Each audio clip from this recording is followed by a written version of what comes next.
I will say that Kimera has created a very peculiar, very distinctive, very unique product, to be honest. It's something different, and if I have to describe it, I would say instead of calling it ink, I would call it fluid, to be honest.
Okay guys, so after finishing this beautiful fog smoothness exercise, this sketch over the last 3.5, 4 hours, which is the way that we like to try the products, because it's the way to do a proper test so that many things happen during the process and that you can do something and then react to how it works and feel different moments of the different stages of the process and everything else, because of course it's not polish it and super refined and super finished, but this is already a decent paint job.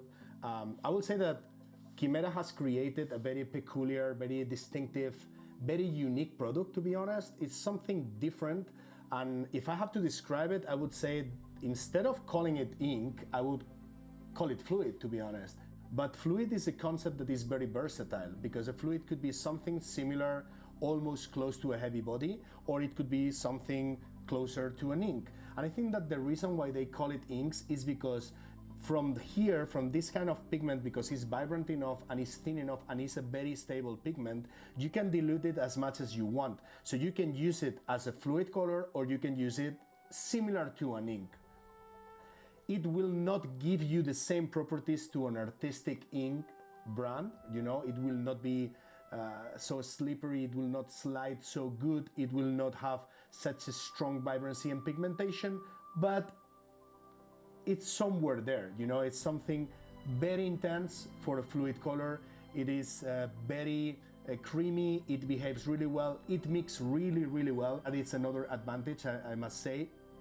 The colors interact very well among themselves, and I bet that they will do the same with other brands, because when you have experience testing colors and creating those different products, you can notice this from the very first reactions. From the perspective of the process itself, I would say that I was not very comfortable in the first, let's say 20-30 minutes, because this is not what I was expecting from something that is supposed to be a traditional ink, I would say, or at least the inks that I have in my memory from how the inks that I used to use from artistic brands. But after you get used to how it works, I must admit that it turns something very comfortable and very pleasant. You know, I enjoyed the process a lot. They feel versatile. You can do any kind of technique with them, from super thin glazes to thicker, more coverage techniques, you know. And in general terms, they work really well. There are a few colors that I will probably not, they will not be my favorite, like the white, but just because as a fluid, white is great, to be honest, is one of the best I've tested. But as an ink, I was expecting something different, something more intense with more punch. But that being said, this indigo, cold yellow, magenta, and sepia from the range of colors that they have sent me, this works really well. I really like them. I really like the vibrancy, the tone, and how they behave in mixing. Because when you mix colors, especially when you are a mixer, when you create colors from scratch, most of the times when the pigments are not so good, or when they are very matte, or when they are chalky or very earthy, they turn moody, they turn dull, not intense enough. And in this case, this didn't happen, you know. The mixtures were vibrant enough and the colors were pretty rich.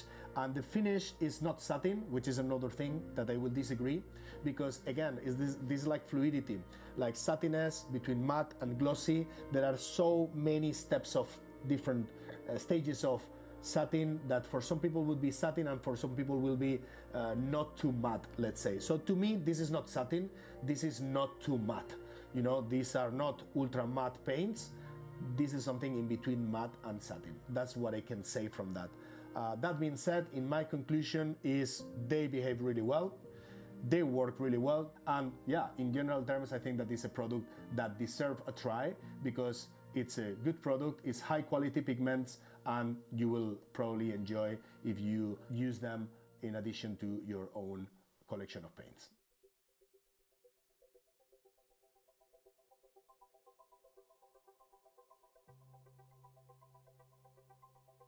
What about the palette?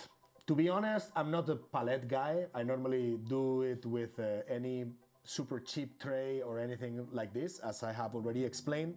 But probably to bring it to my trips, you know, to do my workshops, I'll probably use this because among all the palettes I've seen, this one is the biggest, or at least one of the biggest. So the size is pretty decent. Also, this is from my own perspective. I normally use a palette that is bigger than this, right? But it's not a palette that I feel uncomfortable, right? The material quality feels good. It has some additions, some elements that are interesting from an aesthetical point of view. I really like it. It has some details that help it to keep it in good shape, so to avoid fungus and to avoid problems with the sponge. So in general terms, it's a good palette. It works well. If you are a palette guy, you will definitely like it. And if you are not, you will not change your point of view because of that. So yeah, it's a good palette. And about the brushes, the one that surprised me the most, because in general, they work well. They are good brushes. Maybe not the kind of shape and size that I'm used to, because I'm used to work with super big brushes, maybe like a 5 or 6, even an 8, and I feel comfortable with bigger sizes. But in this case, I gave a try to the super tiny one, the 000, and I was super surprised, to be honest, because it behaves super great, which is something that I would never expect, that a super tiny brush will please me. But in this case, I've been using it for a long period of time during this beautiful sketch. And yeah, it was a great test. Indeed, if I need a super tiny brush, maybe at some point for doing a super microscope detail, I would use that. But even for filigrees or something like that, it behaves pretty decently. So I am very surprised with that tiny brush. And in general terms, the experience was very satisfying. I have enjoyed it, and I think that all those products are high quality products that they deserve a try for sure.